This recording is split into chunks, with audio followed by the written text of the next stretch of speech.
Yeah, the golf ball world is a patent minefield, without doubt. I can remember sitting in monthly meetings where there'd be 30 to 40 to 50 new patents or new applications every month. So having to go through that process and understand what people are doing. I've actually seen some companies have products that have been designed, launched, shipped, and then recalled because of a patent coming out. So the patent process is very tough. It's you know the ideas kind of start, and an idea disclosure gets put in place, and then you spend so that holds a date. Now you spend a lot of time trying to generate data to kind of prove what you're looking to patent. That takes years. And then it goes through the patent office, and the patent office can reject it and prior art, and then you go through your arguments and you start again, and you test data, and you have to show novelty is something that's new. It's a long process. It's an expensive process, and there's a lot of companies that spend a lot of time on patents and a lot of time on obtaining new technologies that they never use. And it's not so much that they want to have it for a ball that they're going to use, but it's have it for a ball that somebody else can't use.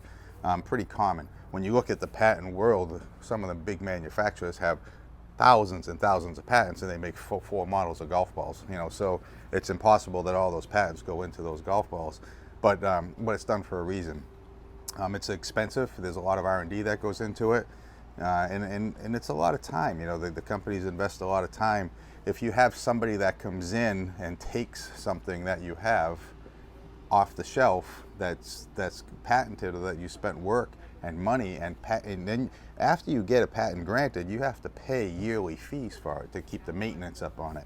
And those maintenance fees aren't cheap, and you got to pay them in the countries that you want to be in. So it adds up. So companies spend a lot of R&D cash. They spend a lot of patent money, patent attorneys, filing fees, maintenance fees. The process can take 2, 3, 4 years sometimes. Sometimes, I remember one of the urethane patents when I was at Titleist, I think it went on for about 12 years before it finally got granted.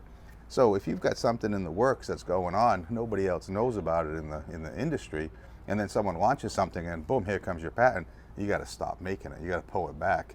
So I think you saw that in the independent world. If you go out and you buy off-the-shelf golf balls from some of these companies, from some of these manufacturers overseas, they don't care. The overseas company don't care. They just want to sell volume. So hey, we got a ball for you, we got tooling for you, we'll go do it for you. And you got to be careful. And so what happens is you go over there and you buy it and you start to sell it, and then there may be 10 to 12 patents that you infringe from someone that you're going to get a call and you're going to get shut down, or you're going to get sued and go through the litigation process, which can be very expensive. So just stepping in and buying off-the-shelf stuff, if you've got something that's off the shelf and it's not in some kind of litigation or lawsuit with you, that's probably really old.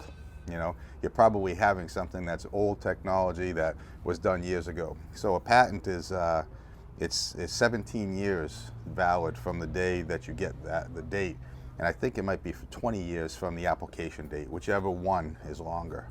I think is how it goes. So they go for a long time.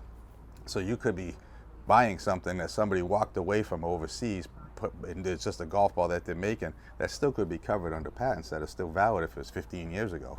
So you got to be very careful understanding the patent world.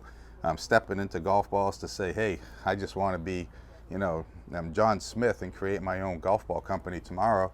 You can go overseas and someone will sell you a golf ball, and then you got to keep your fingers crossed that something doesn't happen. It's a very touchy situation. It's a very tough area. There's a lot of things that go on behind the scenes in it. There's a lot of communication between companies behind the scenes with respect to it. Sometimes it's cheaper to talk than it is to litigate, which is pretty common in golf.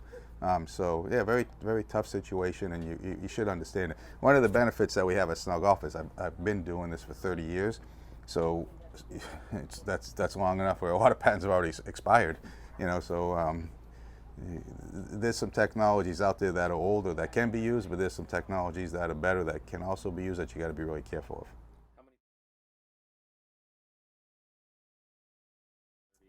Sheesh, I think it's at like 46 now, 46 U.S. patents, and I think there's about 7 or 8 applications pending. So, yeah, getting old.